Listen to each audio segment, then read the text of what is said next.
Hello dear students, welcome to the class. Previous લેક્ચરમાં આપણે 9મા ચેપ્ટરની શરૂઆત કરી હતી અને સ્ટ્રેસ સ્ટ્રેન બે મેજર ટોપિક જોઈ ગયા હતા. 3 પ્રકારના પ્રતિબળ છે, 3 પ્રકારના વિકૃતિ છે. પ્રતિબળ કોને કહેવામાં આવે છે?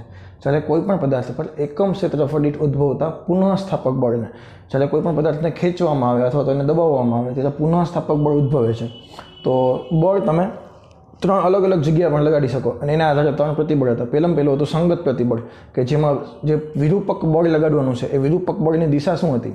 તો કે એરિયા હતો, ક્રોસ સેક્શન એરિયાને લંબ રૂપે કાં તો તમે ખેંચી શકો અથવા તો તમે દબાવી શકો. ખેંચો તો તણાવ પ્રતિબળ, દબાવો તો દાબીય પ્રતિબળ. તણાવ પ્રતિબળમાં લંબાઈ વધે, દાબીય પ્રતિબળમાં લંબાઈ ઘટે. સંગત પ્રતિબળને અનુરૂપ વિકૃતિ હશે સંગત વિકૃતિ. વિકૃતિ કોને કહેતા હતા? પરિમાણમાં થતા આંશિક ફેરફારને. તો સંગત વિકૃતિ એટલે ડેલ્ટા L/L. ક્લિયર? ત્યારબાદ સ્પર્શીય અથવા તો આકાર પ્રતિબળ, કે જેમાં બળની દિશા હતી વિરૂપક બળની દિશા, બંને છેડે લગાવવાનું, આડછેદને સમાંતર લગાવવાનું અને બંને છેડે વિરોધ દિશામાં લગાવવાનું, જેથી કરીને આકાર એનો બદલાઈ જાય. અને આકાર વિકૃતિ શું હતી? tan θ બરાબર ડેલ્ટા x/L. યાદ આવ્યું? એક્ઝેક્ટ આવો હોય તમે આવી રીતે બળ લગાડો તો પદાર્થ કેવો થઈ જશે? આવી રીતે થઈ જાય. અને આ થઈ ગયું એના માટે ડેલ્ટા x અને આ થઈ ગયું એના માટે x. ક્લિયર? ત્યારબાદ જલીય પ્રતિબળ, જ્યારે કોઈ પદાર્થને પાણીમાં અથવા તરલમાં ડુબાડવામાં આવે ત્યારે તરલ છે એને સપાટીને લંબરૂપે બળ લગાડે, જેથી કરીને એનો આકાર સેમ ટુ સેમ રહે, કદ ઘટતું છે. તો એ તો જલીય પ્રતિબળ, એને તમે દબાણ પર કહી શકો છો. અને જલીય વિકૃતિ ડેલ્ટા V/V. અને જતાં જતાં એક વસ્તુ શીખી ગયા હતા, શિયર એંગલ Rθ/L. એટલે બધી વસ્તુ હવે તને યાદ જ છે, કે રિપીટ કરાવવાની જરૂર છે. સ્થિતિસ્થાપક પદાર્થો કોને કહેવાય, પ્લાસ્ટિક પદાર્થો કોને કહેવાય, એ પણ તને ખબર જ છે. ઓકે, તો આજે આપણે જે વસ્તુ શીખવાના છીએ એ છે હુકનો નિયમ. અહીંથી MCQ બનવાની શરૂઆત અહીંથી થવાની છે, આ નિયમથી. હુકનો નિયમ. હુકનો નિયમ, હુકે શું કીધું હતું? કે જ્યારે ભાઈ વિરૂપણ છે બહુ મોટા મૂલ્યના ના હોય, નાના એવા વિરૂપણ હોય, આકાર અને પરિમાણમાં થતા ફેરફાર ખૂબ નાના મૂલ્યના હોય, ત્યારે પ્રતિબળ અને વિકૃતિ છે એ એકબીજાના સમપ્રમાણમાં હોય છે. આ જ એનો નિયમ છે કે ભાઈ નાના એવા વિરૂપણ માટે, વિરૂપણ ખબર ને, નવા શબ્દ શીખી ગયા, વિરૂપણ અને વિરૂપક બળ. નાના એવા વિરૂપણ માટે પ્રતિબળ અને વિકૃતિ એકબીજાના સમપ્રમાણમાં હશે.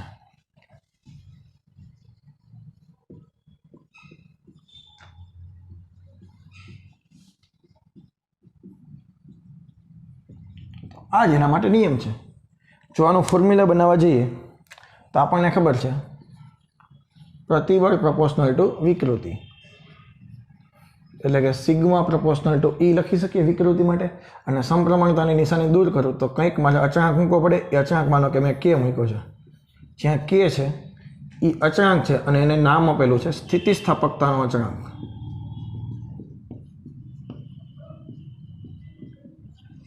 તો તમે Kની વ્યાખ્યા લખી હોય તો તમે શું લખી શકો? પ્રતિબળ અને વિકૃતિના ગુણોત્તરને. કંઈ છે નહીં, થોડું એમનું એ બેઝિક આવેલું જવાનું, જે દેખાતું એ લખતું જવાનું છે. તો અહીંથી વ્યાખ્યા શું બને?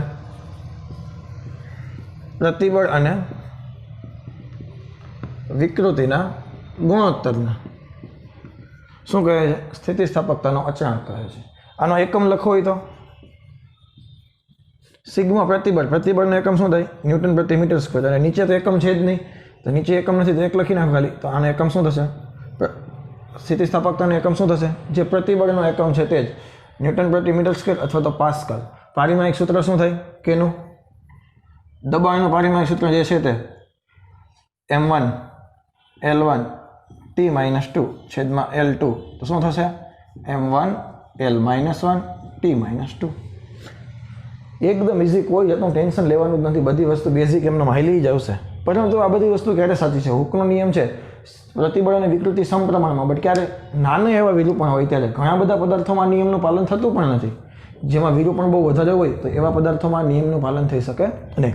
હવે તારી પાસે 3 પ્રકારના પ્રતિબળ છે, 3 પ્રકારના વિકૃતિ છે. સંગત પ્રતિબળ, સ્પર્શીય પ્રતિબળ અથવા તો આકાર પ્રતિબળ અને જલીય પ્રતિબળ. સ્પર્શીય પ્રતિબળના અનુરૂપ વિકૃતિ છે કઈ છે? સ્પર્શીય નહીં પણ સંગત પ્રતિબળ અને વિકૃતિ લખીએ. સંગત પ્રતિબળ તો સંગત વિકૃતિ, જલીય પ્રતિબળ તો જલીય વિકૃતિ, આકાર પ્રતિબળ તો આકાર વિકૃતિ. તો તમે 3 વખત રેશિયો લઈ શકો. સંગત પ્રતિબળ બાય સંગત વિકૃતિ, આકાર પ્રતિબળ બાય આકાર વિકૃતિ, જલીય પ્રતિબળ બાય જલીય વિકૃતિ. તો 3 અલગ અલગ સ્થિતિસ્થાપકતાના અંક મળશે. બીજામાં ગયું 3 અલગ અલગ સ્થિતિસ્થાપકતાના આંક મળશે અને એના આધારે એમસીક્યુ ઘણા બધા બનવાના છે. તો પહેલી વખત આપણે આના 3 પ્રકાર છે કે ના સ્થિતિસ્થાપકતાના અચળાંકના 3 પ્રકાર છે. 1 by 1 જોઈએ તો હુકના નિયમમાં બસ આટલું છે, બીજું કંઈ નથી. જો પહેલું છે, ખરેખર તો એનું નામ હોવું જોઈએ સંગત સ્થિતિસ્થાપક અંક. શું નામ હોવું જોઈએ? સંગત સ્થિતિસ્થાપક અંક. આપણી ટેક્સ્ટ બુકમાં સંગત સ્થિતિસ્થાપક અંક ક્યાંય જોવા નહીં મળે. એનું નામ છે યંગ મોડ્યુલસ. શું નામ છે? Young modulus. અને એની સંજ્ઞા છે કેપિટલ વાય. એનું નામ આપી દીધું સંગત સ્થિતિસ્થાપક અંક. એનું નામ છે યંગ મોડ્યુલસ. તો હવે વાય છે એ બીજું કાંઈ નથી, સંગત પ્રતિબળ અચ્છેદમાં સંગત વિકૃતિ. સંગત સ્થિતિસ્થાપક અંકના 3 પ્રકાર છે. એમાં પહેલો પ્રકાર કયો છે? Young modulus.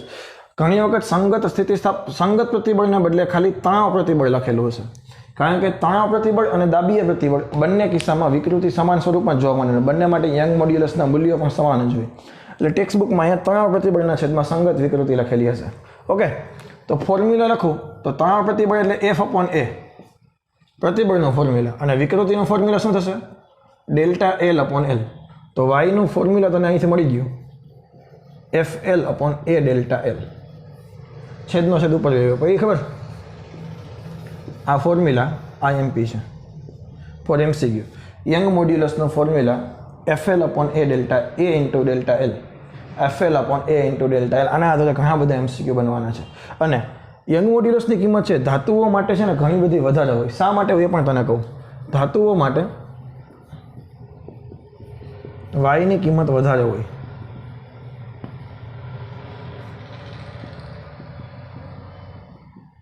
શા માટે?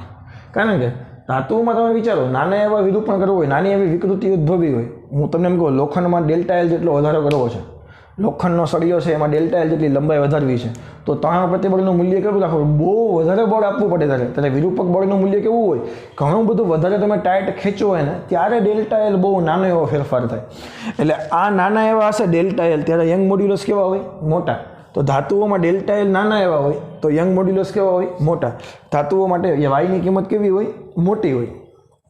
લાકડા માટે નાની હોય, કારણ કે લાકડામાં તમે બટકણા હોય, લાકડા બધા કેવા હોય? બટકણા હોય. ભેજામાં જાય લાકડું છે, હાડકા છે, એ બધા માટે યંગ મોડ્યુલસનું મૂલ્ય નાનું હોય. તો ધાતુઓ માટે વાયની કિંમત ઘણી વધારે હોય. તેથી ધાતુમાં ΔL જેટલો વધારો કરવા માટે એટલો વધારો કરી વિરૂપણ લાવવા માટે વધારે એવા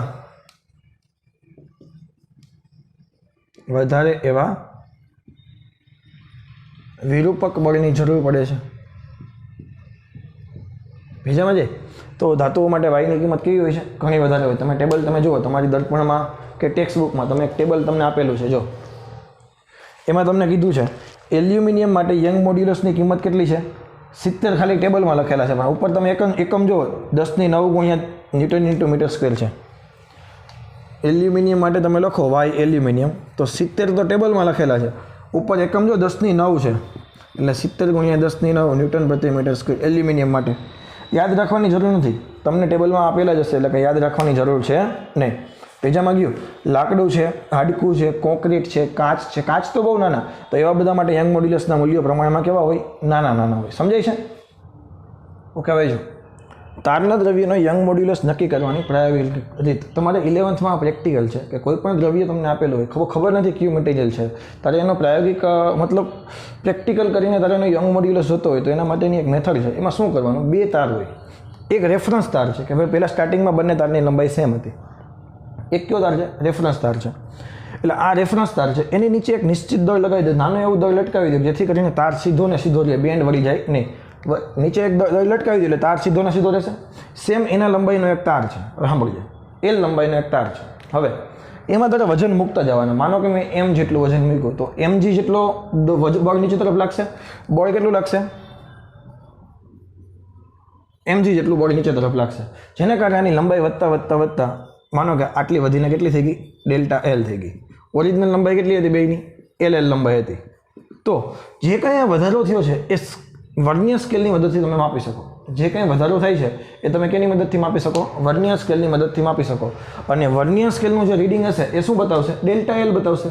બંને વચ્ચે જે કંઈ ફેરફાર છે એ કોણ બતાવશે? વર્નિયર સ્કેલ બતાવશે. બેજામાં જાય છે તો તમે અહીંયા જેટલું વજન મૂક્યું એ તો તને ખબર હોય કે નહીં? તમે mg જેટલું વજન મૂક્યું તો આપણી પાસે ફોર્મ્યુલા શું હતું? y બરાબર FL upon A delta L. હવે F બરાબર mg મૂકું અને A બરાબર પાઈ આર સ્ક્વેર. હવે એની ત્રિજ્યા કેની મદદથી માપી લેવાની? મીટર સ્ક્રૂની મદદથી. મીટર સ્ક્રૂ ગેજ, સ્ક્રૂ ગેજની મદદથી ત્રિજ્યા માપી લે તમે. હા કે ના? તો સ્ક્રૂ ગેજની મદદથી ત્રિજ્યા મળી જાય, વર્નિયર સ્કેલની મદદથી ડેલ્ટા એલ મળી જાય. એ બે કિંમત તમે મૂકો એટલે y બરાબર શું થઈ જશે?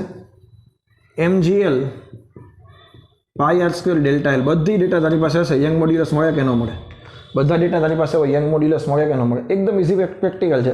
પ્રેક્ટિકલ કરાવશો તમને સ્કૂલે તો એમાં કંઈ છે નહીં, એકદમ ઇઝી એવું છે. ઓકે, હવે તો યંગ મોડ્યુલસ ખબર પડી ગઈ. સંગત પ્રતિબળના છેદમાં સંગત વિકૃતિ હોય તો યંગ મોડ્યુલસ. હજી આકાર પ્રતિબળના છેદમાં આકાર વિકૃતિ લખીએ તો શું થાય એની ડિસ્કશન કરી લઈએ.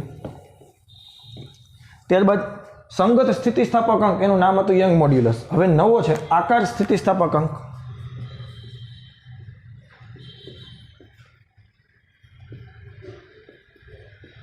આકાર સ્થિતિસ્થાપકાંક એનું નામ શું છે? એનું નામ છે દ્રઢતા ગુણાંક. શું નામ છે? દ્રઢતા ગુણાંક. અને ઇંગ્લિશમાં કેવું હોય તેને કહેવાય, ઓલામાં શું હતું? Young modulus. અહીંયા કહેવાય modulus of rigidity. Modulus of rigidity એની સંજ્ઞા છે જી. એની સંજ્ઞા શું છે? જી. તો જી એટલે કાંઈ નહીં, આકાર પ્રતિબળ છેદમાં આકાર વિકૃતિ. સંજ્ઞા શું હતી? સિગ્મા ટી અને ઈટી, ટેન્જન્ટની સંજ્ઞા પરથી. તો આકાર પ્રતિબળનું ફોર્મ્યુલા શું છે? એ તો F બાય H છે, ગમે તે હોય. ઈટી શું આવશે? આકાર વિકૃતિ ડેલ્ટા એક્સ બાય એલ. બોલા કે ના? તો FL છેદમાં ડેલ્ટા એક્સ ઇન્ટુ એ. હવે તને એ પણ ખબર છે ડેલ્ટા એક્સ બાય એક્સ બરાબર ટેન થીટા થાય. અને જો નાનો હોય તો લગભગ તમે થીટા પણ લખી શકો. હા કે ના? તો અહીંયા એક ફોર્મ્યુલા એ પણ બની શકે. અહીંયા જીના જી રાખીએ, ઉપર F બાય એસ એને કહી દઈએ સિગ્મા ટી અને નીચે કહી દઈએ થીટા. તો તમે એક ફોર્મ્યુલા આપણે બનાવી શકો, સિગ્મા ટી બરાબર જી થીટા. આગળનું છે આકાર પ્રતિબળ છે. શું છે? તને ગમે તે સ્વરૂપમાં આપેલું હોય, અલગ અલગ ફોર્મ્યુલા તમે યુઝ કરીને કરી શકો. યંગ મોડ્યુલસ એટલે તો કે sigma L by E L. આકાર સ્થિતિસ્થાપકાંક એટલે સિગ્મા ટી બાય ઈટી. હવે યાદ રાખવાનું છે, સંગત સ્થિતિસ્થાપકાંક છે એને આપણે ફિઝિક્સમાં યંગ મોડ્યુલસ કહીએ છીએ. આકાર સ્થિતિસ્થાપકાંક છે એને આપણે દ્રઢતા ગુણાંક કહીએ છીએ. શું કહીએ છીએ? દ્રઢતા ગુણાંક. અને જનરલી એક રિલેશન તારે યાદ રાખવાનો છે. દ્રઢતા ગુણાંક જીનું મૂલ્ય છે લગભગ યંગ મોડ્યુલસના મૂલ્ય કરતાં ત્રીજા ભાગનું હોય. યંગ મોડ્યુલસના મૂલ્ય કરતાં તમે ટેબલમાં જોશો ને એટલે તને ખબર પડી જશે, લગભગ ત્રીજા ભાગના મૂલ્ય હોય એના. કે ના? યંગ મોડ્યુલસનું જે મૂલ્ય હોય, માનો કે એલ્યુમિનિયમ માટે હતું તો એના કરતાં ત્રીજા ભાગનું લગભગ તારું દ્રઢતા ગુણાંકનું મૂલ્ય હશે. આ વસ્તુ ખબર પડી કે ન પડી? એકદમ ઇઝી છે કે નહીં? ત્યારબાદ છે કદ સ્થિતિસ્થાપકાંક.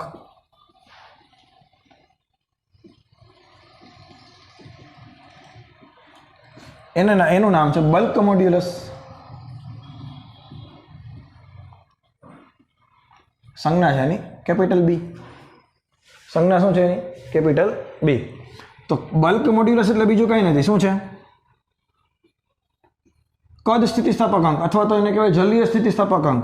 જલીય પ્રતિબળ છેદમાં જલીય વિકૃતિ. જલીય પ્રતિબળની સંજ્ઞા તને ખબર છે, સિગ્મા વી છે, અને જલીય વિકૃતિની સંજ્ઞા ઈવી છે. જલીય પ્રતિબળને દબાણ પી પણ કહેવાય કે નહીં? હા કે ના? અને અહીંયા આવશે જલીય વિકૃતિ ઈવી. પરંતુ ધ્યાનથી તમે એક ફોર્મ્યુલા બનાવશો ને તો આવું એક ફોર્મ્યુલા બનશે ડેલ્ટા વી બાય વી. પરંતુ એ નિશાની માઇનસ આવશે. હવે અહીંયા જે એક લોજિક છે, સર અહીંયા કેમ નિશાની માઇનસ? કારણ કે જેમ દબાણ વધારે હોય એમ કદ નાનું હોય. હા કે ના? દબાણ વધે કદ ઘટે એટલે બે વ્યસ્ત પ્રમાણમાં છે એટલે નિશાની ઋણ છે. એટલે કે જો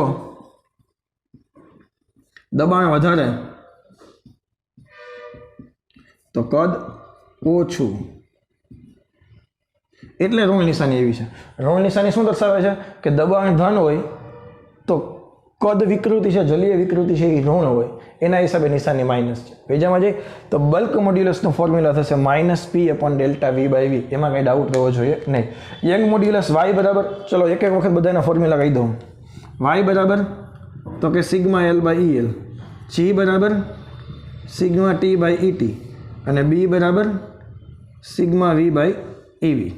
આનું ફોર્મ્યુલા F/A ΔL/L. આનું ફોર્મ્યુલા F/A ΔX/L.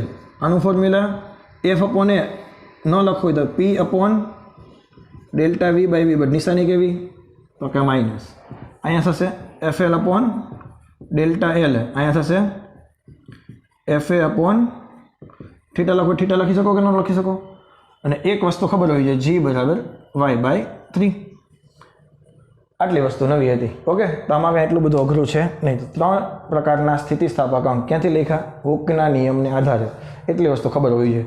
સ્થિતિસ્થાપક અંક કોને કહેવાય? પ્રતિબળ અને વિકૃતિનો ગુણોત્તર. 3 પ્રકારના સ્થિતિસ્થાપક અંક: young modulus, modulus of rigidity અને બલ્ક મોડ્યુલસ. ઓકે, હવે જો મેં આ બેના એકમ લખ્યા નથી, પરંતુ એકમ તો તને ખબર પડી જશે અહીંથી જ. તને બેના એકમ જેવો યંગ મોડ્યુલસનો એકમ હતો એટલા જ થશે. શા માટે?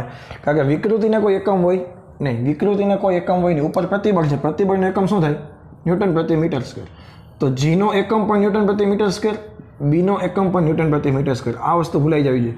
અને વાયનો એકમ પણ ન્યૂટન પ્રતિ મીટર સ્ક્વેર. અને આના ઓપ્શનમાં વધારે એકમ શું છે? Pascal, pascal, pascal. દબાણનો જે પારિમાણિક સૂત્ર હતું એ જ પારિમાણિક સૂત્ર યંગ મોડ્યુલસનું, દ્રઢતા ગુણાંકનું, બલ્ક મોડ્યુલસનું, બધાના પારિમાણિક સૂત્ર દબાણના છે એટલા જ. હવે જો બીજી એક ઇન્ફોર્મેશન તને આપી દો. ઘન પદાર્થ છે એ સૌથી વધારે દબનીય છે. બોલો હા કે ના? એટલે ના, એ ઘન પદાર્થ છે સૌથી ઓછા દબનીય છે, વાયુ પદાર્થ સૌથી વધારે દબનીય છે.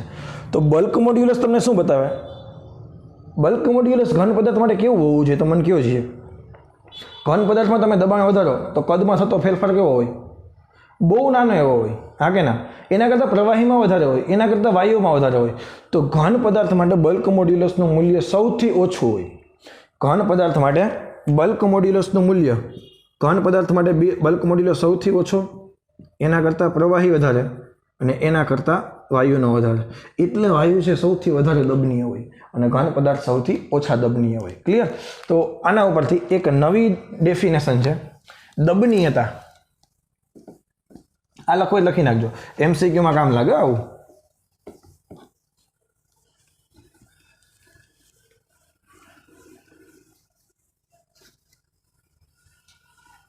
આના પછીનો ટોપિક છે આપણો દબનીયતા.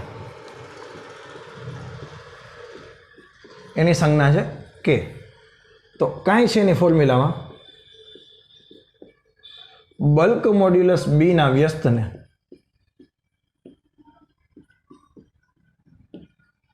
દબનીયતા કહે છે. એટલે જ જેનો બી મોટો હોય એની દબનીયતા કેવી હોય? ઓછી હોય. તો બી છે એ ઘન પદાર્થ, સોરી આમાં ઊંધું લખ્યું આપણે, હા આમાં ઊંધું લખ્યું. બલ્ક મોડ્યુલસ માટે બલ્ક મોડ્યુલસ માટે ઘનનું મૂલ્ય સૌથી વધારે, એના કરતાં પ્રવાહીમાં સૌ ઓછું અને એના કરતાં વાયુમાં સૌથી ઓછું. તો સૌથી ઓછી દબનીયતા કે, દબનીયતાની સંજ્ઞા શું છે? કે ઘન પદાર્થમાં સૌથી ઓછી, એના કરતાં વધારે કેમાં? પ્રવાહીમાં, અને એના કરતાં વધારે કેમાં? વાયુમાં. આ લખી નાખજો. ઓમાં થોડીક આપણે ઊંધું લખ્યું. બોયલા દબનીયતા અને સંજ્ઞા લખીએ બલ્ક મોડ્યુલસને. ક્લિયર? તો કેનું ફોર્મ્યુલા શું થાય? ET/EV/σV, અથવા તો સિગ્મા વીને કહેવાય પ્રેશર, તો માઇનસ ΔV/V/P. નિશાની તો કંઈ ફરક પડવાનો છે નહીં, એ તો માઇનસ જ આવવાની છે કે નહીં? તો આની વ્યાખ્યા બનાવી તો શું બનાય? દબાણના એકમ મૂલ્ય દીઠ, દબાણના એકમ મૂલ્ય દીઠ કદમાં થતા આંશિક ફેરફારને દબનીયતા કહે છે. આમાં કઈ આગળ નથી. આનો એકમ લખો હોય તો ઓના કરતાં ઊંધો, મીટર સ્ક્વેર અપોન ન્યૂટન. પારિમાણિક સૂત્ર શું થશે? આનું L2, આનું 1 1 -2 તો પલટી મરાવો m-1 L ની 1 T * બલ્ક મોડ્યુલસ કરતાં કેવું થઈ જશે વ્યસ્ત. તો અહીંથી દબનીયતાવાળો MCQ એક સરસ મજાનો અહીંથી બની શકે એમ છે, તો એ આપણે ખબર હોવી જોઈએ. ઓકે, હવે જો તો પેલા હુકનો નિયમ શીખી ગયા, પ્રતિબળ પ્રપોર્શનલ ટુ વિકૃતિ, એના આધારે લઈએ આપણે સ્થિતિસ્થાપક અંક, પ્રતિબળ અને વિકૃતિનો ગુણોત્તર. કેના ઉપર મૂલ્ય આધારિત હતું? સ્થિતિસ્થાપક અંકનું મૂલ્ય કેના ઉપર આધારિત છે? તો કે દ્રવ્યની જાત ઉપર આધારિત છે. સમજાય છે? કદાચ મેં કીધું કે નથી કીધું ખબર નહીં, પણ સ્થિતિસ્થાપક અંક છે એ દ્રવ્ય ઉપર આધારિત છે. તમને ખબર પડી ગઈ, ઘન, પ્રવાહી, વાયુમાં બધા માટે અલગ અલગ ફેરફાર થઈ શકે. તો દ્રવ્યની જાત ઉપર આધારિત છે, એના પરિમાણ કદાચ ગમે તેટલા મોટા હોય એની સાથે કંઈ લેવા દેવા છે નહીં. 3 પ્રકારના સ્થિતિસ્થાપક અંક: સંગત સ્થિતિસ્થાપક અંક, આકાશ સ્થિતિસ્થાપક અંક અને જલીય સ્થિતિસ્થાપક અંક. સંગત સ્થિતિસ્થાપક અંકનું સ્પેશિયલ નામ યંગ મોડ્યુલસ. આકાશ સ્થિતિસ્થાપક અંકનું સ્પેશિયલ નામ દ્રઢતા ગુણાંક અથવા તો મોડ્યુલસ ઓફ રિજિડિટી. અને જલીય સ્થિતિસ્થાપક અંકનું સ્પેશિયલ નામ બલ્ક મોડ્યુલસ. બલ્ક મોડ્યુલસનો વ્યસ્ત એને કહેવાય દબનીયતા. એના બધાના ફોર્મ્યુલા જોઈ ગયા, બધાના એકમો સમાન આવ્યા, એટલી વસ્તુ ખબર પડી ગઈ નહીં. ઓકે, હવે એક નવો રેશિયો છે, પોઇસન રેશિયો. ટેક્સ્ટબુકમાં એટલું ભંગાર આપ્યું છે કે તમે સમજી જ નહીં શકો. એને વ્યવસ્થિત સમજવું હોય તો હું તને અહીંયા સમજાવી દઉં. પોઇસન ગુણોત્તર સાયમન પોઇસન નામના વૈજ્ઞાનિકે આપેલો છે, એટલે એના આધારે પોઇસન ગુણોત્તર. હવે જો હું તમને એક એક્ઝામ્પલ આપું. માનો કે મારી પાસે એક નળાકાર છે, એને હું તણાવ બળ આપું છું, તો શું થશે? નળાકારમાં હું લખીને બતાવું તને તો જ તને વધારે આઈડિયા આવશે, કારણ કે તો ફ્યુચરમાં વાંચવાની મજા આવશે. અત્યારે સમજાઈ જશે, પણ ફ્યુચરમાં પછી શું કરશો એટલે હું લખતો જાઉં. નળાકારમાં તણાવ બળ લગાડતા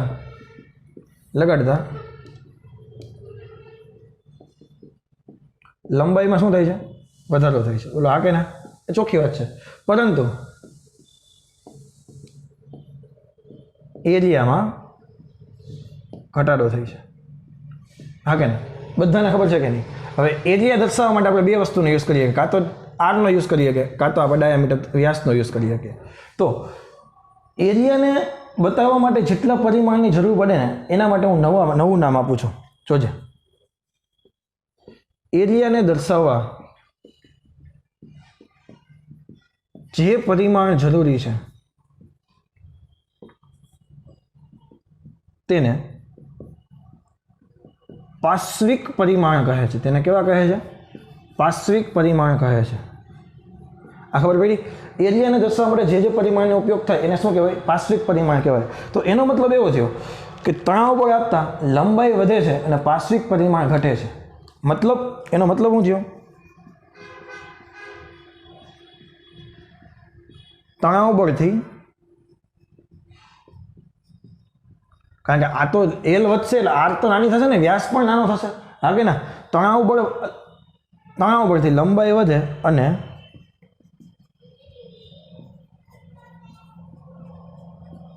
પાર્શ્વિક પરિમાણ ઘટે. ફોર એક્ઝામ્પલ હું તને 2 એક્ઝામ્પલ આપીને બતાવું. માનો કે આપણી પાસે એક નળાકાર છે, તો નળાકારના કિસ્સામાં પાર્શ્વિક પરિમાણ એરિયાને દર્શાવવા માટે જે બતાવે એના પાસે પાર્શ્વિક પરિમાણ કોણ છે? નળાકાર માટે પાર્શ્વિક પરિમાણ કોણ હોઈ શકે? એક તો ત્રિજ્યા હોઈ શકે આર, અને બીજું શું હોઈ શકે? વ્યાસ ડી.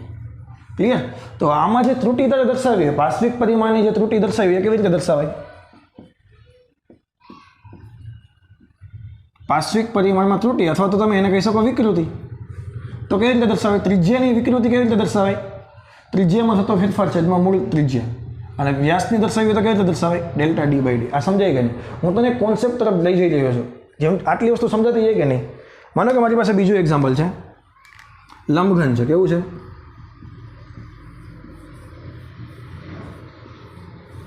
સમઘન નથી, લંબઘન છે.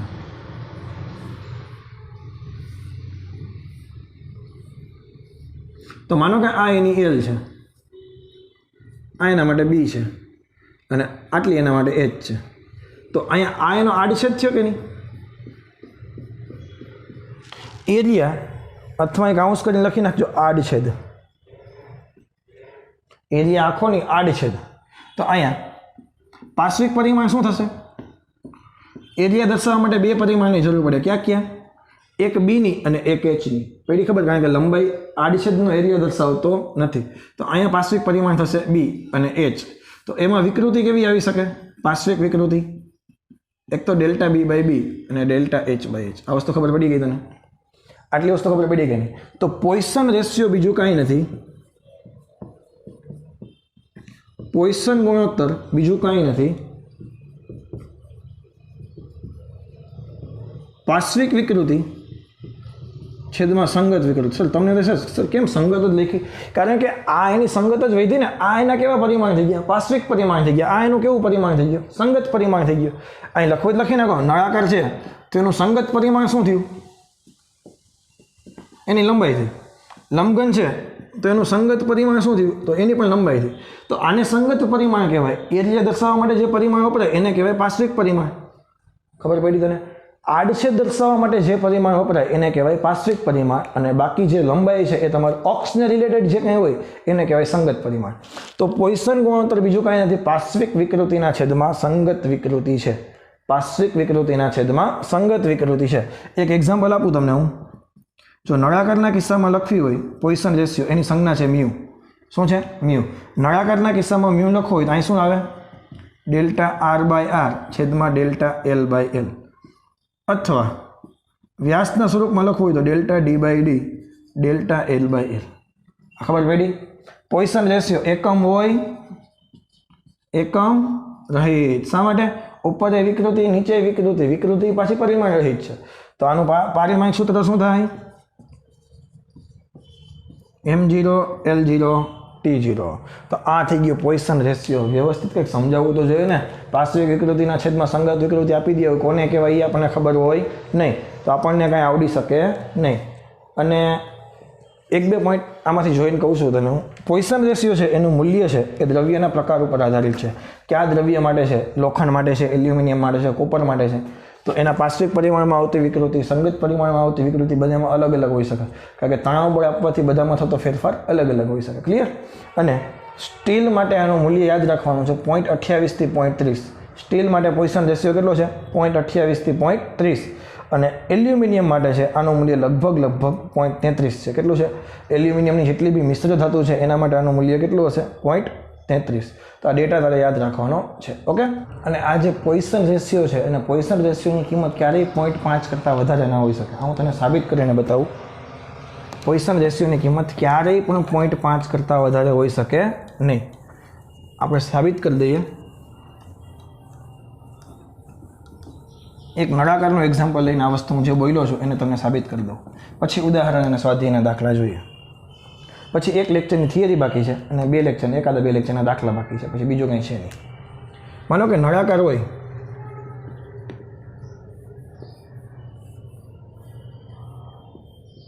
આ થઈ ગયા એના માટે આર, આ થઈ ગયા એના માટે એલ. તો તને ખબર છે પાર્શ્વિક પરિમાણ કોણ છે? આડછેદને રિલેટેડ પરિમાણ કોણ છે? આર. અને સંગત પરિમાણ કોણ છે?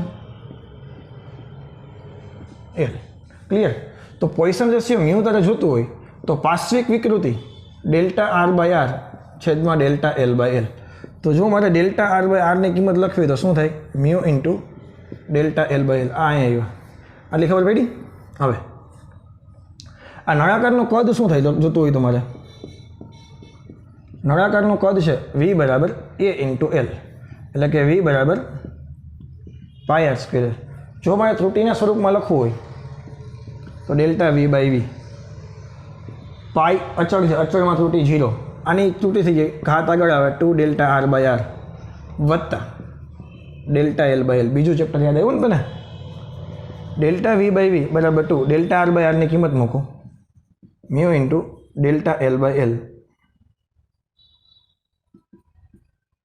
ઓકે ભાઈ, જો અહીંથી આપણે અહીંયા શું હતું? સોરી, 1 ક્યાંથી આવી ગયા? Delta L by L. બેમાંથી delta L by L common કાઢું. અહીંયા વધશે delta L by L common કાઢું તો આની પાસે કાંઈ નહીં વધે, આની પાસે 1 વધશે, આની પાસે 2 મ્યુ વધશે. તો હવે એક જગ્યાએ આપણે પેલા તો નાનામાં નાની મિસ્ટેક કરી છે. એક તને અહીંથી ખબર પડી. જો માનો કે લંબાઈ વધે તો ત્રિજ્યા શું થાય? ઘટે. લંબાઈ વધે તો ત્રિજ્યા ઘટે, એટલે કે અહીંયા મારે નિશાની માઇનસ મૂકવી પડે. અહીંયા નિશાની કેવી મૂકવી પડે? માઇનસ. તો એનો જવાબ એવો છે, અહીંયા મારે આ માઇનસમાં આવશે ને, આ મારે માઇનસમાં આવશે. યસ, હવે બરાબર. મેં કીધું કંઈક લોચો પ્લસ ક્યાંથી આવે. હવે તો વિચારો, કદની વિકૃતિ છે એ મારે ગ્રેટર દેન 0 માટે જોતી હોય, અને આ તો હંમેશા ગ્રેટર દેન 0 જોઈએ, ક્યારેય લેસ દેન 0 તો હોવાની જ નથી. તો ડેલ્ટા એલ બાય એલ પણ તો મ્યુની કિંમત છે 0.5 મૂકું તો હું 0 થઈ જાય, તો વિકૃતિ છે જ નહીં એવું માની શકીએ આપણે. 0.5 0.6 મૂકીશું તો 1.2 થઈ જશે, અને 1.2 એટલે જવાબ આવશે 0.2 માઇનસમાં. તો માઇનસમાં તો કોઈ દી હોઈ શકે નહીં. તો ડેલ્ટા વી બાય વી 0 માટે મ્યુ મેક્સિમમમાં મેક્સિમમ તું લખવો હોય તો તું 0.5 લખી શકે, કે જ્યારે 0.5 એટલે 1 થઈ ગયા, 1 - 1 0 થઈ ગયા.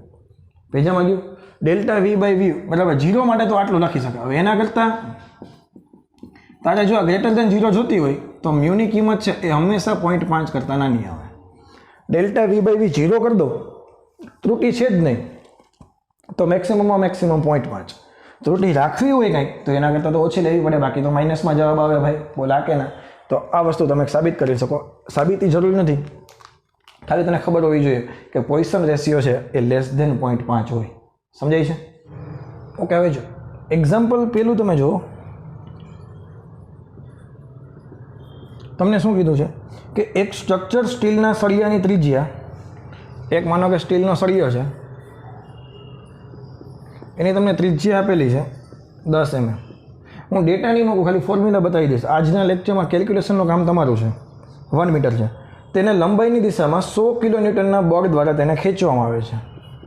કેટલાના બળથી ખેંચવામાં આવે છે? 100 કિલોન્યુટનના બળથી તેને ખેંચવામાં આવે છે. સળિયામાં પ્રતિબળ ગોતવાનું છે, એટલે પ્રતિબળ એટલે સિગ્મા એલ, કારણ કે તમે ખેંચો છો તો સંગત રીતે ખેંચો છો. હા કે ના? સળિયાની અક્ષ આડછેદના ક્ષેત્રફળને લંબરૂપે અથવા તો અક્ષને સમાંતર, તો સંગત પ્રતિબળ ગોતવાનું છે. લંબાઈનો વધારો ડેલ્ટા એલ ગોતવાનો છે, અને વિકૃતિ EL. તમને યંગ મોડ્યુલસની કિંમત આપેલી છે y બરાબર 2 × 10⁻11 ન્યૂટન પ્રતિ મીટર સ્ક્વેર. ચલો, કાંઈ છે નહીં, એકદમ ઇઝી વસ્તુ છે. પહેલાં તો યંગ મોડ્યુલસ આપેલો છે, એટલે યંગ મોડ્યુલસનો ફોર્મ્યુલા મૂકીએ. y બરાબર sigma L upon EL. Sigma L દેખાય ત્યાં F upon A into EL દેખાય ત્યાં શું મૂકશું? Delta L by L. બોલો, આ કે ના? આ મૂકી શકાય? તો અહીંથી એક પેલું ગોતવાનું કીધું સિગ્મા એલ, તો સિગ્મા એલ પહેલાં ઇઝીલી ગોતી શકો તમે. સિગ્મા એલ બરાબર F અપોન A. F તને આપેલા છે 100 × 10⁻³ ન્યૂટન, અને એરિયા કેટલો થશે? πr², અને r કેટલા છે? 10 mm, 10⁻² મીટર, 10⁻² મીટરનો સ્ક્વેર. અહીંથી તને મળી જશે સિગ્મા એલ. ક્લિયર? હવે અહીંથી તમે એક વસ્તુ, આને સિગ્મા એલ એમને રાખો. ચાલો, કારણ કે આપણી પાસે કિંમત આવી ગઈ છે. અહીં નીચે લખો sigma L upon EL. Clear? તો EL બરાબર શું થશે? Sigma L upon y. EL બરાબર શું થાય? Delta L upon L sigma L upon y. હવે અહીંથી તને વિકૃતિ મળી જશે. સિગ્મા એલની કિંમત તને ખબર છે, યંગ મોડ્યુલસ તને આપેલો છે, તો આ થઈ ગઈ તારા માટે વિકૃતિ. અને ડેલ્ટા એલ ગોતવાના છે, તો જે વિકૃતિનો જે જવાબ આવે ડેલ્ટા એલ બાય એલ, માનો કે વિકૃતિનો જવાબ કેટલો આવે છે? 1.59 × 10⁻³ એને તું એલ વડે ગુણી નાખો. એલની લંબાઈ 1 મીટર જ આપેલી છે, એટલે 1.59 × 10⁻³ ચેન્જ ઇન લંબાઈ કેટલો થશે? આટલા મીટર. આને તમે મિલીમીટરમાં કન્વર્ટ કરો તો 1.79 મિલીમીટર. ક્લિયર? આ ધારે વિકૃતિ આવી ગઈ. આ ધારા સિગ્મા એલ, આ કેલ્ક્યુલેશન કરશો એટલે પ્રતિબળ આવી જશે. તો પહેલા દાખલામાં કંઈ છે જ નહીં, ફોર્મ્યુલા બેઝ આખો ક્વેશ્ચન છે. બધી વસ્તુ તને આપેલી છે, ક્યાંથી ક્યાં ફોર્મ્યુલામાં રમવાનું છે એ વસ્તુ ખાલી શીખવાની છે. બીજો દાખલો થોડોક આના કરતાં વ્યવસ્થિત છે. હું કેલ્ક્યુલેશન નથી કરતો, પણ તું સમજી જઈશ, કારણ કે કેલ્ક્યુલેશન તો બધાય કરીને બતાવે ભાઈ, એમાં કંઈ હોય નહીં. સમજાય છે? મેઇન વસ્તુ છે લોજિક ક્લિયર થઈ જવા જોઈએ. બીજો દાખલો શું છે? 3 mm જેટલો વ્યાસ ધરાવતા, 3 mm જેટલો વ્યાસ હોય તો ત્રિજ્યા કેટલી થઈ જાય? 1.5 mm. ત્રિજ્યા કેટલી થઈ જાય? 1.5 mm. સમાન વ્યાસ ધરાવતા છેડાથી છેડા સાથે જોડાયેલા તાંબા અને સ્ટીલના તારની લંબાઈ, માનો કે આટલો તાર છે એ સ્ટીલનો છે, સોરી પેલું તાંબુ લખી નાખીએ આપણે, આમાં જ આપ્યું એ રીતે, અને એની સાથે બીજો તાર જોડાયેલો છે, એ તાર છે કોપરનો, સ્ટીલનો. પેલો તાર તાંબાનો છે, બીજા તાર સ્ટીલનો છે.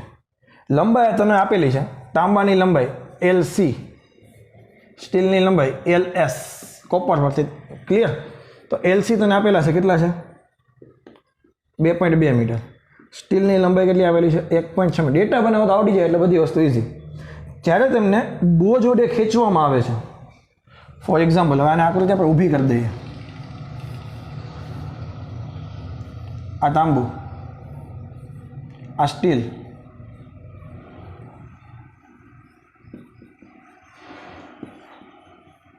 જ્યારે તમને એક વજન વડે ખેંચવામાં આવે છે, માનો કે એ બોજ છે W બરાબર mg, W સીધો વેઇટ લખી નાખીએ, બોજ W વડે ખેંચવામાં આવે છે, ત્યારે તેની લંબાઈમાં થતો કુલ વધારો, માનો કે તાંબાની લંબાઈમાં થતો વધારો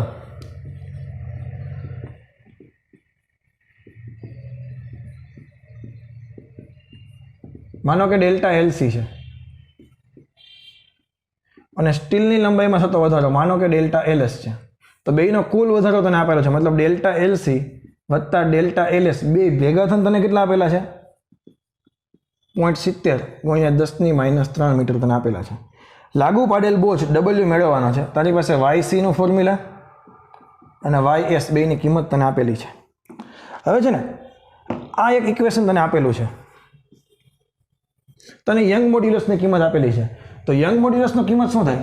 YC બરાબર sigma L upon EL, YC બરાબર F upon A delta L by L. Clear?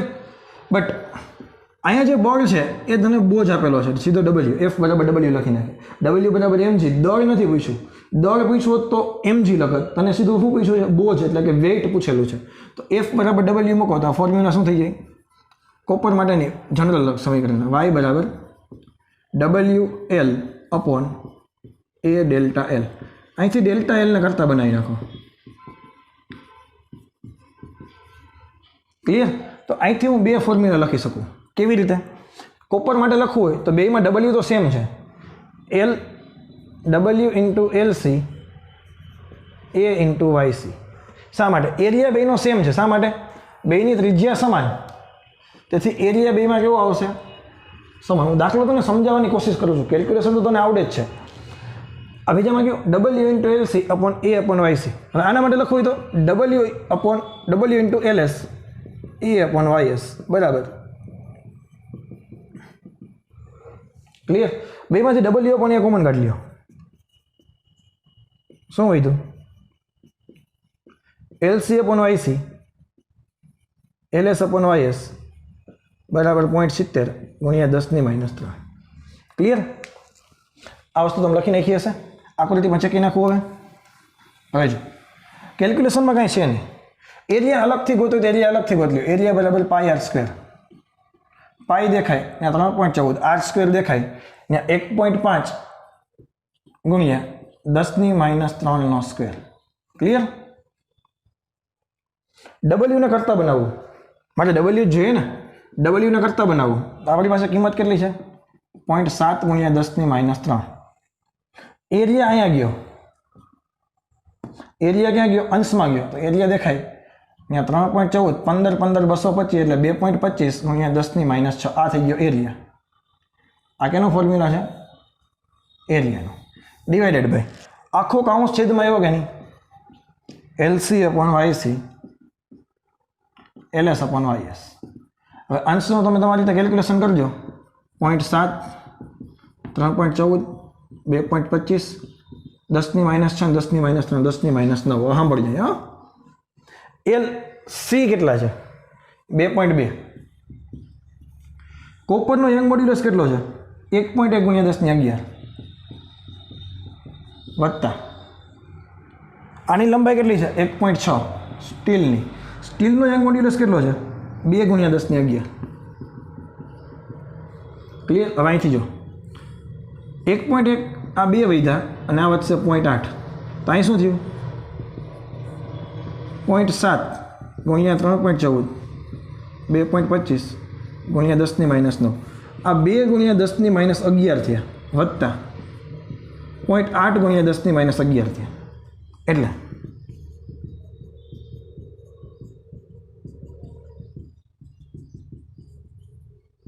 10⁻11 common કાઢ લો તો 2 વત્તા 0.8 2.8 થયા. હવે આને સોલ્વ કરવાનું છે, તારો આન્સર આવી જશે. પૈજામાં ગયો, આનો એકમ થશે ડબલ્યુનો એકમ ન્યૂટન. શું કર્યું મેં તને ડેલ્ટા એલસી વત્તા ડેલ્ટા એલએસ આપેલું છે અને યંગ મોડ્યુલસ આપેલા છે. તો યંગ મોડ્યુલસના ફોર્મ્યુલા પરથી આને કરતાં બનાવ્યો ડેલ્ટા એલને, એના પરથી બે ફોર્મ્યુલા બનાવ્યા. બેમાં બોજ સમાન લટકાવેલો છે, બેનો ત્રિજ્યા સમાન છે એટલે બેનો એરિયા સમાન છે. આવડશે કે નહીં આવડે? બીજી એક મેથડ પણ દર્પણમાં આપેલી છે, એ પણ જોયું હોય તો જોઈ લેજો. પણ મારા ખ્યાલથી આ મેથડ થોડીક ઇઝી અને નાની પડશે. ઓકે, એના પછી છે 9.3, એ પણ ઇઝી છે પણ થોડોક બુદ્ધિ દોડાવવાની છે. અને આટલા બધા લેન્ધી અને જનરલી પૂછાવાની શક્યતા ઓછી, કારણ કે આવું કેલ્ક્યુલેશન JEE નીટમાં થાય નહીં. એટલે કાં એ ડેટા છે ને ફોર્મ્યુલાના સ્વરૂપમાં એમને રાખી દેવાનો હોય અને કાં પછી એવી રીતે ડેટા સેટ કરેલા હોય જેથી કરીને તમે છેદ ઉડાડીને બધું ફટાફટ કેલ્ક્યુલેશન કરી શકો. આ તો બહુ વધારે પ્રમાણમાં ડેટા કહેવાય. જો સર્કસમાં માનવ પિરામિડના સંતુલિત ગ્રુપનો તમામ બોજ કે જે એક વ્યક્તિ જે પોતાની પીઠના સહારે સૂઈ ગયો હોય છે તેના પગ પર ટેકવાય છે. પિરામિડની રચના કરનારા તમામ કલાકારો, પાટિયા અને ટેબલ એનું કુલ દળ તને આપેલું છે. કેપિટલ એમ લખી નાખીએ 280 kg કુલ દળ. તળિયે પોતાની પીઠ પર સૂઈ રહેલા વ્યક્તિનું દળ એમ બરાબર 60 kg. આ એક વ્યક્તિનું દળ છે. હવે આ 60 છે ને 280માં તો ઇન્ક્લુડ છે જ. આ 280માં કોણ કોણ આવી જાય? ટેબલ આવી જાય, ખુરશી આવી જાય, એના ઉપર જે સૂતો છે એ આવી જાય અને એના પગ ઉપર જો ખરેખર આકૃતિ કેવી ખબર? આ ખુરશી સાંભળજો, અહીંયા વ્યક્તિ એક સૂતો છે, આ એના બે હાથ અને આ એના બે પગ આવી રીતે ઊભા છે અને આની ઉપર બધા વ્યક્તિ ઊભા છે. ખબર પડે? આવું તમે જોયું હશે કે વ્યક્તિ સૂતો હોય અને બે પગ ઉપર બધા ઊભા છે. જો તમને આકૃતિ તમને નીચે બતાવેલી છે, ક્લિયર? આ વ્યક્તિના દરેક સાથળના હાડકાની લંબાઈ તને આપેલી છે 50 સેન્ટીમીટર. દરેક હાડકાની, એટલે બે હાડકાની લંબાઈ 50 એક બે ની 50 નહીં. અને હાડકાની લગભગ ત્રિજ્યા તને આપેલી છે 2 સેન્ટીમીટર. વધારાના બોજને કારણે સાથળના દરેક હાડકાનું સંકોચન ગોતવાનું છે. દરેક હાડકાનું સંકોચન ડેલ્ટા એલ. યંગ મોડ્યુલસ તને હાડકા માટે આપેલો છે 9.4 ગુણ્યા 10⁹ ન્યૂટન પર મીટર સ્ક્વેર. બહુ ઇઝી દાખલો છે. પેલા વિચારવાનું, વ્યક્તિ છે ટોટલ 280 kgનું બધું છે ને વેઇટ છે. એમાં વ્યક્તિનું વેઇટ કેટલું છે? 60 કિલોગ્રામ. તો એનો મતલબ એવો છે વ્યક્તિના પગ ઉપર કેટલું દળ આવવાનું છે? માત્ર 220 કિલોગ્રામ આવવાનું છે. આવે ને? વ્યક્તિના બંને પગ પર આવતું કુલ દળ M - M લખવું પડે કે નહીં? કારણ કે 60નું તો પોતે છે, પોતાનું તો બાદ કરવું પડે કે નહીં? મને મારા પગનું, મારું વજન મારા પગ ઉપર મને ફીલ થાય, ખબર પડે કે નહીં? જો કોઈ બીજો વ્યક્તિ ઉપર બેસે તો તરત પગ અસર દેખાવા માંડે, અસર કરે. ક્લિયર? તેથી દરેક પગ પર લાગતું બળ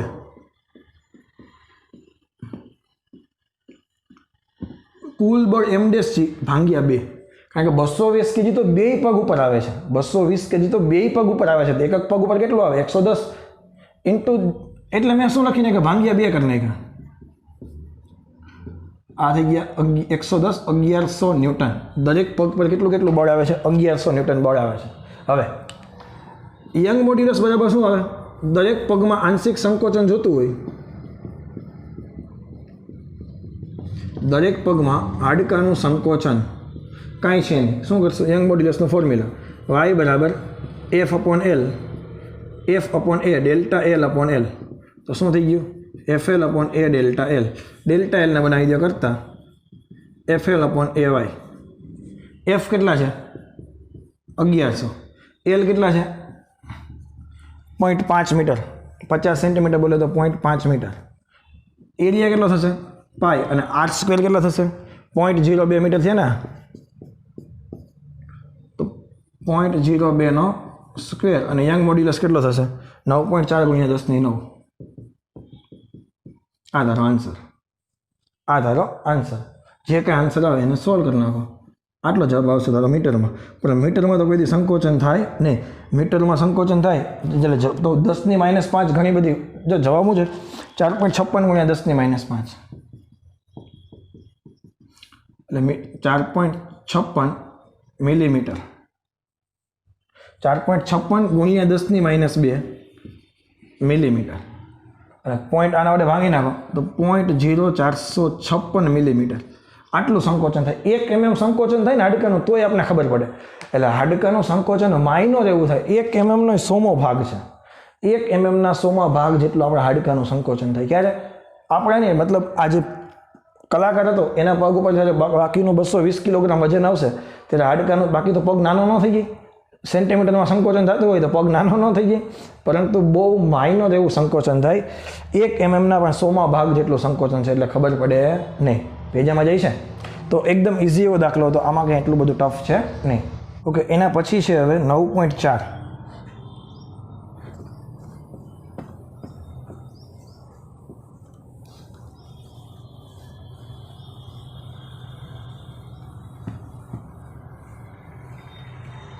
શું કહે છે કે 50 સેન્ટીમીટરની બાજુની લંબાઈ ધરાવતા 50 સેન્ટીમીટરની બાજુની લંબાઈ છે. એક ચોરસ ચોસલાની લંબાઈ, લંબાઈ 50 સેન્ટીમીટર છે અને આ જે એની જાડાઈ હોય ને, આ જાડાઈ એ કેટલી છે 10 સેન્ટીમીટર. જાડાઈ એટલે પોળા કહી દે, બી કહી દે, 10 સેન્ટીમીટર છે. તેની પાતળી બાજુ પર 9 × 10⁴ ન્યૂટન જેટલું સ્પર્શીય બળ. સ્પર્શીય બળ તો આવી રીતે લાગે કે નહીં? જો ચોસલાની નીચેની બાજુ ભોંય તળિયા સાથે જડિત થયેલી હોય, જો આ ભાગ જડિત થયેલો હોય તો તેની ઉપર તરફની બાજુ કેટલી સ્થાનાંતરિત થાય છે ને? આને 3 ડાયમેન્શનમાંથી 2 ડાયમેન્શનમાં બતાવવાની કોશિશ કરું. હવે આ છેડો જડિત હોય અને ઉપરથી તમે બળ લગાડો એટલે આમ થવું જોઈએ કે નહીં? તો આ લંબાઈના લંબાઈ, આ ડેલ્ટા એક્સ તને અહીંયા પૂછ્યો છે. શું પૂછ્યું છે? ડેલ્ટા એક્સ તને પૂછેલો છે. કારણ કે સમઘન નીચે, સમઘન તો નથી, લંબાઈ 50 છે, જાડાઈ 10 છે, એવું એક ચોરસ ચોકનું અહીંયા છે. હવે ઉપર તમે બળ આમ લગાવ્યો, નીચેનો છેડો તો જડિત છે એટલે તો ત્યાં જવાનો છે, ઉપરથી બળને કારણે આમ જાય કે નહીં? તો આ ડેલ્ટા એક્સ તારે ગોતવાનું છે. તો આ આકાર સ્થિતિસ્થાપકનો કેસ છે. અને આકાર સ્થિતિસ્થાપક એટલે જડતા ગુણાંક. કાંઈ નહીં કરવાનું, જે આપેલું હોય ને એના પરથી વિચારવા માંડવાનું. સિગ્મા ટી બાય ઈટી, હા કે ના? તો પહેલાં મારે જરૂર કેની પડશે? Sigma T. તો સિગ્મા ટી F/A અને ઈટી એટલે ડેલ્ટા એક્સ બાય એલ. તો મારે જોઈએ શું? ડેલ્ટા એક્સ જોઈએ. તો અહીંથી પહેલાં ફોર્મ્યુલા બનાવી લ્યો. FL એ ડેલ્ટા એક્સ. ડેલ્ટા એક્સને કરતાં બનાવો FL/AG. ક્લિયર? હવે મારે જરૂર પડશે એરિયાની. તો એરિયા બરાબર LB કહી દો. 50 × 10 500 સેન્ટીમીટર સ્ક્વેર, બોલે તો 500 × 10⁻4 મીટર સ્ક્વેર. બધા ડેટા તારી પાસે છે. F કેટલા છે? 9 × 10⁴. લંબાઈ કેટલી છે? 50 સેન્ટીમીટર એટલે કે 0.5 મીટર. એ કેટલા છે? 500 × 10⁻4. અને જીની કિંમત તને આપેલી છે 5.6 × 10⁹. આને સોલ્વ કરો એટલે તારો આન્સર આવે. આમાં કાંઈ છે નહીં. આને સોલ્વ કરશો એટલે તારો આન્સર આવી જશે. ટ્રાય કરજો, તારો આન્સર આવશે 0.16 mm. એકદમ ઇઝી છે. કેલ્ક્યુલેશન થોડુંક ટફ પડે એમ છે. બાકી જે આપેલું હોય ને એના પહેલાં ફોર્મ્યુલા બનાવવાના એટલે ઓટોમેટિક તને આઈડિયા આવે. હું જો દર વખતે યંગ મોડ્યુલસ આપેલો હોય તો યંગ મોડ્યુલસનો ફોર્મ્યુલા બનાવવા માંડો. બળ આપેલો હોય તો પછી બળની કિંમત મૂકે ને કંઈક છેલ્લે વધતું ઘટતું હોય ને ઓટોમેટિક સોલ્વ થઈ જશે. જે આપેલું હોય ને એના ફોર્મ્યુલા ડાયરેક્ટ બનાવવા માંડો આ ચેપ્ટરમાં. એટલે બીજું કંઈ છે નહીં. હવે જો આના પછીનો જુઓ. આના પછીનો દાખલો જનરલી બહુ વધારે વખત પૂછાઈ ગયો છે. MCQ આમાંથી સારા બની શકે. એટલા માટે બની શકે કારણ કે આમાં 9મું અને 10મું ચેપ્ટર બંને કોમ્બાઈન છે. 10મું સર ચાલ્યું તો નથી પણ હું એક ફોર્મ્યુલા અત્યારે કહી દઉં. 10મું ચાલશે એટલે આવડી જવાનું છે. હિન્દ મહાસાગરની સરેરાશ ઊંડાઈ, માનો કે હિન્દ મહાસાગર છે, એની સરેરાશ જે ઊંડાઈ છે એ 3000 મીટર છે. કેટલી છે? લગભગ 3 કિલોમીટર છે ઊંડો. મહાસાગરના તળિયે પાણી માટે આંશિક સંકોચન અહીંયા જે સંકોચન થાય ડેલ્ટા વી બાય વીની ગણતરી કરવાનું તને કીધું છે. પાણી માટે બલ્ક મોડ્યુલસ તને આપેલો છે, કેટલો છે? ઓકે સર, અહીંયા તો બલ્ક મોડ્યુલસ આપ્યો, તો બલ્ક મોડ્યુલસનું ફોર્મ્યુલા લખો. બી બરાબર minus P delta V by V, અને માઇનસ નિશાની અવગણી દો તો અહીંયા કંઈ વાંધો નહીં આવે. તો શું બતાવે છે? પી વધે તો ડેલ્ટા વી બાય વી ઘટે, એ બતાવે છે. તો અહીંથી ડેલ્ટા વી બાય વી બરાબર પીના છેદમાં બી. સર મને બી તો ખબર છે, પી મળી જાય તો મારું કામ થઈ જાય. તો પીનું ફોર્મ્યુલા છે એ જ તરલમાં એ જ ઊંડાઈએ દબાણ, એનું ફોર્મ્યુલા છે પી બરાબર રો જી એચ. શું છે? Rho G H. જ્યાં રો છે એ તરલની ઘનતા છે, એચ ઊંડાઈ છે. પછી એક મોડિફાઈ એટમોસ્ફિયરિક પ્રેશર આવશે, પણ અત્યારે એની કંઈ જરૂર છે નહીં. અત્યારે આપણે રો જી એચ લઈને કરી નાખીએ તો પી બરાબર રો દેખાય ને પાણી માટે 10⁻3. આપણે તો પાણી છે ને દરિયામાં, હા 10⁻3. જી કેટલા છે તો કે 10, અને આ એચ કેટલા છે? 3 × 10⁻3. 3000 એટલે 3 × 10⁻3, તો ટોટલ કેટલા છે? 3 × 10⁻7 ન્યૂટન પર મીટર સ્ક્વેર. આ આવી ગયો પી. આ દાખલો આઈએમપી છે, ઉપર મૂકી દો 3 × 10⁻7, અને બલ્ક મોડ્યુલસ કેટલો આપેલો છે? 2.2 × 10⁹. આને સોલ્વ કરશો એટલે જવાબ આવશે 1.36 × 10⁻2 ડેલ્ટા વી બાય વી. અને જો ટકાવારીમાં જોતી હોય તો 100 વડે મલ્ટીપ્લાય કરી નાખો એટલે આ બે કેન્સલ થઈ ગયા. 1.36% તારો આન્સર આવે. ક્લિયર છે? તો ઉદાહરણ તો બધા પૂરા થઈ ગયા. સ્વાધ્યાયમાં પણ જોઈ લઈએ, આજે જેટલા દાખલા હોય એવા એ બધા સોલ્વ કરી લઈએ, બાકી બધા નેક્સ્ટ લેક્ચરમાં કરશું. ઓકે, પહેલાં જોઈ લઈએ કેટલા આજે ટૂંકા અને આજના ટોપિકના રિલેટેડ જે છે ને એ આજે કરી નાખીએ. ઓકે, હવે જો સ્વાધ્યાયનો 9.15 અને 9.16 જો જે છે ને આજે જે તમે શીખ્યા છો સ્થિતિસ્થાપક 3 પ્રકારના અંક છે, એના આધારે જેટલા બી MCQ છે ને આજે સોલ્વ કરી નાખીએ. પેલા 9.15 જો, બાકીના બધા નેક્સ્ટ લેક્ચરમાં થઈ જશે ગેરંટી. કારણ કે નાનું એવું ચેપ્ટર હતું એકદમ, મેં તમને પહેલાં જ કીધું હતું. 10 સેન્ટીમીટર કિનારી, 10 સેન્ટીમીટર લંબાઈની કિનારીવાળા તાંબાના નક્કર સમઘન માટે, હવે સમઘન આપેલો છે અને લંબાઈ તમને આપેલી છે 10 સેન્ટીમીટર. ઓકે, સમઘન માટે 7 × 10⁶ જેટલા હાઇડ્રોલિક દબાણ, તમને દબાણ આપેલું છે 7 × 10⁶ પાસ્કલ બોલે કે ન્યૂટન પર મીટર સ્ક્વેર બોલે, બે એક જ છે. કદ સંકોચનની ગણતરી કરો એટલે ડેલ્ટા એલ બાય એલ તારે જોઈએ છે. એમાં કાંઈ છે નહીં. બલ્ક મોડ્યુલસનું ફોર્મ્યુલા શું હતું? પી બરાબર ડેલ્ટા વી બાય વી. તો ડેલ્ટા વી બાય વી બરાબર શું થાય? પી બાય બી. તો તને ડેલ્ટા વી પૂછેલો છે, તો ડેલ્ટા વી બરાબર શું થાય? પી બી બાય વી. પીની કિંમત તને આપેલી છે 7 × 10⁶ પાસ્કલ. વી એટલે શું થશે? સમઘનનું કદ શું થાય? એલ ઘન. 10 × 10 × 10 1000 × 10⁻6 એટલે કે 10⁻³ મીટર ક્યુબ. અને બલ્ક મોડ્યુલસ તાંબા માટે તારે ટેબલમાં જોઈ લેવાનો. તાંબા માટે બલ્ક મોડ્યુલસની કિંમત કેટલી છે એ ટેબલમાં તને આપેલી હશે, જોઈ લેજો. જોજો બલ્ક મોડ્યુલસના ટેબલમાં જોવાનું છે, બીજા ટેબલમાં જોવાય ન જાય. તાંબા માટે બલ્ક મોડ્યુલસની કિંમત છે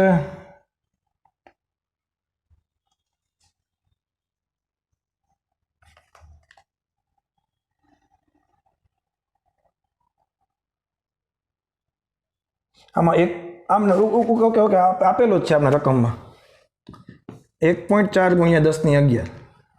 1.4 × 10⁻11 આપણે અહીંયા આપેલો જ છે.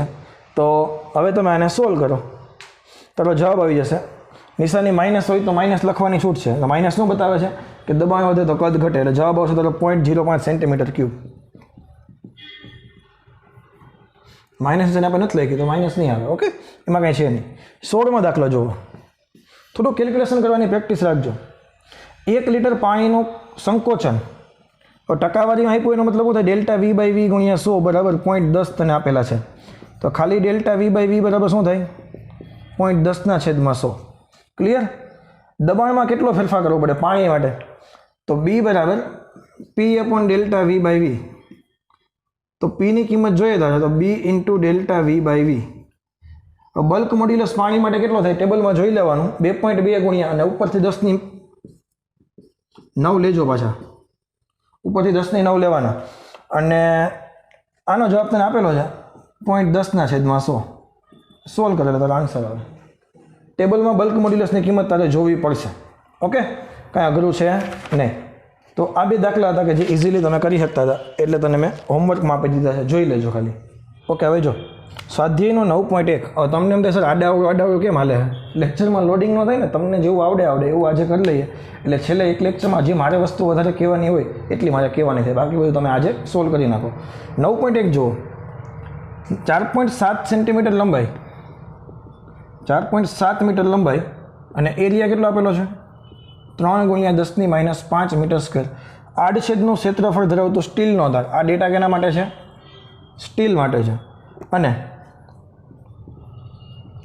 3.5 મીટર લંબાઈ અને 4 × 10⁻5 મીટર સ્ક્વેર આડછેદનું ક્ષેત્રફળ ધરાવતા તાંબાના તાર પર આપેલ સમાન ભાર લટકાવવાનો છે. બેયમાં ભાર કેવો છે? સમાન.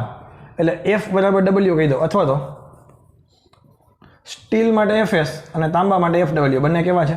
સમાન છે. બંને તારની લંબાઈમાં સમાન વધારો થાય છે, બેયની તારની લંબાઈ સમાન વધે છે, એટલે કે ΔLS = ΔL કોપર તાંબા માટે C. એ પણ બેમાં સેમ છે. તો સ્ટીલ અને તાંબાના યંગ મોડ્યુલસનો ગુણોત્તર કાંઈ છે નહીં એલા ભાઈ. સ્ટીલ અને તાંબુ, સ્ટીલ માટે લખો હોય તો શું લખાય? FS LS AS ΔLS. ફોર્મ્યુલામાં ખબર પડી? છેદમાં તાંબા માટે લખવું હોય તો FC LC AC ΔLC. વ્યવસ્થિત ગોઠવું તો છેદનો છેદ ઉપર વહી જાય, આ નીચે આવી જાય. FS LS AC ΔLC FC LC AS ΔLS. બેયની લંબાઈમાં થતો વધારો સમાન, બેયના બળ સમાન. તો LS × AC. LS કેટલા છે? સ્ટીલ માટે 4.7, કોપર માટે 3.5. કોપર માટે એરિયા કેટલો છે? 4 × 10⁻5. અને આ કેટલો છે? 3 × 10⁻5. આ બે કેન્સલ. આને સોલ્વ કરવાનું છે. 4.7 × 4 છેદમાં 3 × 3.5. આનો જવાબ લગભગ તારા આવશે 1.8. દાખલામાં કાંઈ છે નહીં, એકદમ ઇઝી. આવા દાખલા પૂછાઈ જાય, ખાલી ડેટા થોડો ઘણા ફેરફાર આપી દે એટલે દાખલા આવા પૂછાઈ જાય. આમાં કાંઈક ફોર્મ્યુલા બેઝ દાખલા છે, આમાં કાંઈ અઘરું નથી. બીજો ત્રીજો ગ્રાફવાળો હું જવા દઉં છું, ચોથો હું જવા દઉં છું, પાંચમો ઇઝી છે પણ અત્યારે હાલ પૂરતો નથી કરતો. છઠ્ઠો, સાત, આઠમો ને નવમો સાવ ઇઝી છે, પેલા એ કરી નાખીએ. નાના અને તારીખી તો થઈ જાય એવા, પછી મારે જે કરાવવાના હોય એટલા બાકી છે.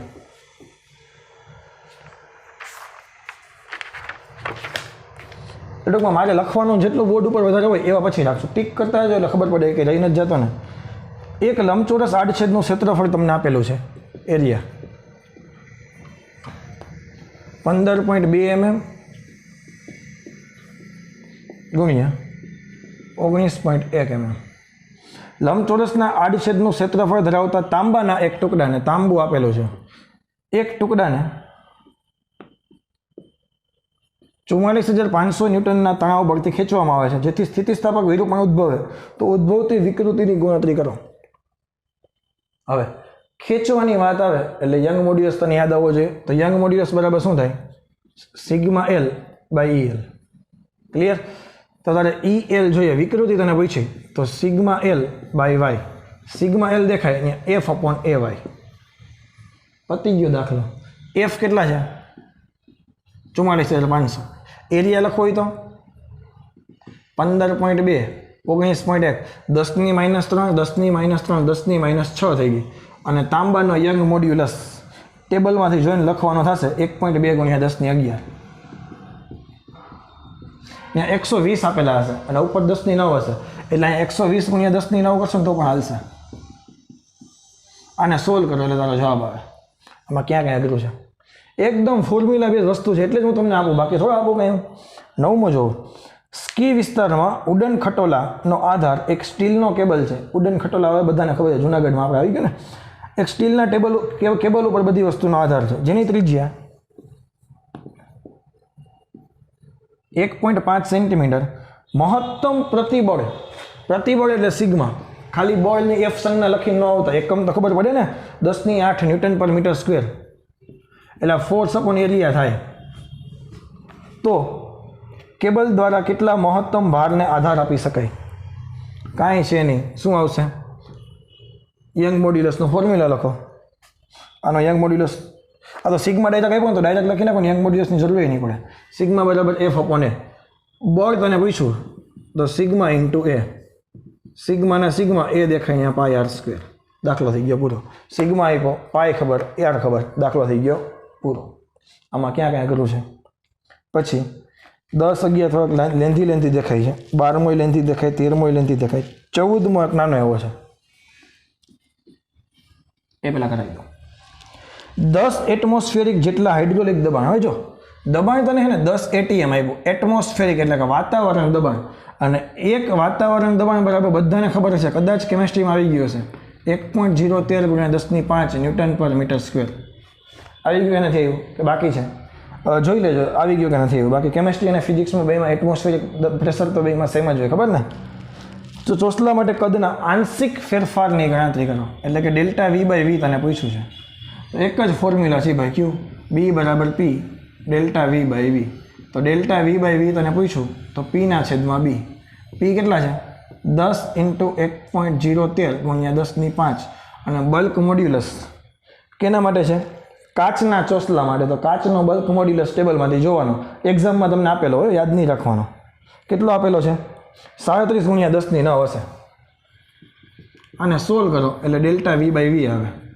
જો ટકાવારીમાં જોતા હોય તો 100 વડે મલ્ટીપ્લાય કરી નાખજો.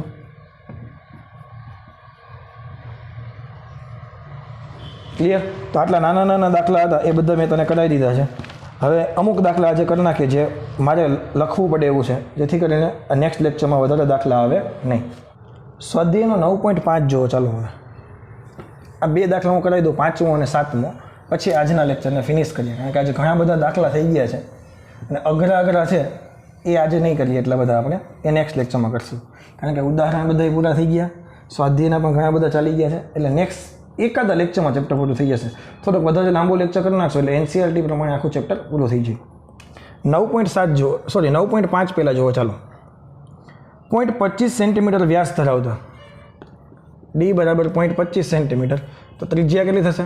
0.125 સેન્ટીમીટર. ક્લિયર? અને મીટરમાં કન્વર્ટ કરો તો 0.125 × 10⁻² મીટર. ત્રિજ્યા ધરાવતા 2 તાર પૈકી એક સ્ટીલનો અને બીજો પિત્તળનો બનેલો છે. આ સ્ટીલનો તાર, આ સ્ટીલ છે, આ પિત્તળ છે. સ્ટીલની લંબાઈ કેટલી છે? 1.5 મીટર. પિત્તળની લંબાઈ કેટલી છે? 1 મીટર. બંને વજને કેટલું લખેલું તને બતાવેલું છે. અહીંયા 4 કિલોગ્રામ છે, અહીંયા 6 કિલોગ્રામ છે. ઓકે. પિત્તળના સ્ટીલ અને પિત્તળના તારમાં થતા લંબાઈના વધારાની ગણતરી કરો. હવે તમે જનરલી જુઓ ને તો જો હું અહીંયા સ્ટીલનો તાર લખું, સાંભળજો એક વસ્તુ બતાવું તને. તો ટોટલ વજન છે ને નીચે 10 કિલોગ્રામ લટકાવેલું છે. તમે ધ્યાનથી જુઓ. આનું દળ આપણે નહિવત ગણીએ તો ટોટલ સ્ટીલના તાર ઉપર વજન કેટલું છે? 10 કિલોગ્રામ લટકાવેલું છે. એક અહીંયા જ કોમ્પ્લિકેટેડ છે, ઘણા બધા અહીંયા જ અટવાઈ જાય છે. અને પિત્તળનો તાર છે ત્યાં ખરેખર વજન 6 કિલોગ્રામ જ છે. જુઓ નીચે, ઉપરનું વજન થોડું એને કન્સિડર કરવાનું હોય. તો અહીંયા નીચે તરફ F કેટલા લાગશે? 100 ન્યૂટન. અહીંયા નીચે તરફ F કેટલા લાગશે? 6 ન્યૂટન. સ્ટીલનો S અને પિત્તળનો P કરી દો. ક્લિયર? હવે બેની લંબાઈ તને ખબર છે, આ LS છે અને આ પિત્તળ માટે LP લખી નાખીએ આપણે. ખરેખર તો બ્રાસ હોય, બ્રાસ એટલે પિત્તળ, પણ આપણે એમનો લખી નાખીએ. હવે યંગ મોડ્યુલસની જરૂર પડશે અહીંયા. Y બરાબર FL A ડેલ્ટા L. તો જો હું ડેલ્ટા Lનું ફોર્મ્યુલા બનાવું તો FL/AY. હવે જો મારે સ્ટીલ માટે બનાવવું હોય FS LS AS YS. FS તને ખબર છે કેટલા છે? 100 ન્યૂટન. FS કેટલા છે? 100 ન્યૂટન. સ્ટીલના તારની લંબાઈ કેટલી છે? 1.5 મીટર. એરિયા લખવો હોય તો π × r², એટલે 0.125 × 10⁻²². અને સ્ટીલનો યંગ મોડ્યુલસ મને તો યાદ રહી ગયો 2 × 10⁻11 લગભગ, ભૂલી તો કન્ફર્મ કરી લે ભાઈ, 2 × 10⁻11 એ આપેલો હશે, અહીં નથી આપેલો, કારણ કે ટેબલમાંથી જોઈને તમે લખી નાખજો. સ્ટીલનો યાદ રહી જશે 2 × 10⁻11. અને જો સોલ્વ કરો એટલે ડેલ્ટા એસ મળે. ડેલ્ટા પી જોઈએ પિત્તળ માટે તારે, તો શું ફોર્મ્યુલા બને? FP LP AP YP. આના માટે અહીં કેટલા લખશું? 60. એલપી કેટલા છે? 1 મીટર. પાઈના પાઈ એટલે એરિયા એવું લાગે તો એક વખત કેલ્ક્યુલેશન કરી લેવાય અલગથી, પાયા સ્ક્વેર છે. અને બ્રાસ માટે કેટલો થશે?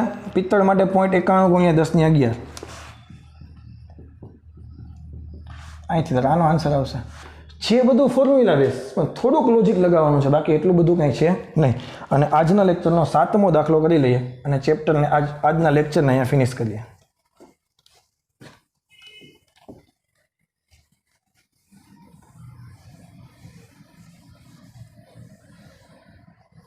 હવે જો, નરમ સ્ટીલમાંથી બનાવેલા 4 પોલા અને સમાન નળાકાર વડે 50 કિલોગ્રામ દળવાળા મોટા સ્ટ્રક્ચરને આધાર આપેલો છે. 50 નથી, 50,000 છે. માનો કે 50,000 કિલોગ્રામનું સ્ટ્રક્ચર છે. એના 4 નળાકાર વડે આધાર આપેલો છે. ક્લિયર? દરેક નળાકારની અંદરની અને બહારની ત્રિજ્યા, નળાકારને આડછેદ તમે આવી રીતે જુઓ તો અંદરની ત્રિજ્યા માનો કે R1 લખી નાખીએ, બહારની ત્રિજ્યા R2 લખી નાખીએ. નળાકારનો ટોપ વ્યૂ છે આ આટલી જાડી, ટૂંકમાં આ થિકનેસ છે નળાકારની. એટલે સિમેન્ટના પાઇપ આવે તો આટલો જાડો છે એવું સમજી લેવાનું. તો R1 તને આપેલા છે 30 સેન્ટીમીટર, R2 તને આપેલા છે 60 સેન્ટીમીટર. ભારે વહેંચણી સમાન રીતે થાય છે. ચારેય નળાકાર પર વહેંચણી કેવી થાય છે? સમાન થાય છે. તેમ ધારીને દરેક નળાકારમાં દાબીય વિકૃતિની ગણતરી કરો. દરેક નળાકારમાં વિકૃતિ ગણવાની છે આપણે. દાબીય વિકૃતિ શા માટે બોલ્યા? કારણ કે સળિયા ઉપર વજન લાગશે નળાકાર ઉપર, નળાકારની લંબાઈ ઘટશે, એટલે દાબીય વિકૃતિ બોલ્યા. પડી ખબર? હવે જો, સ્ટ્રક્ચરનો કુલ વજન mg પરથી તમે લખી શકો 50,000 × 10, આટલા ન્યૂટન થયું. તેથી એકક નળાકાર ઉપર કેટલું વજન લાગે? તેથી એક નળાકાર પરનું વજન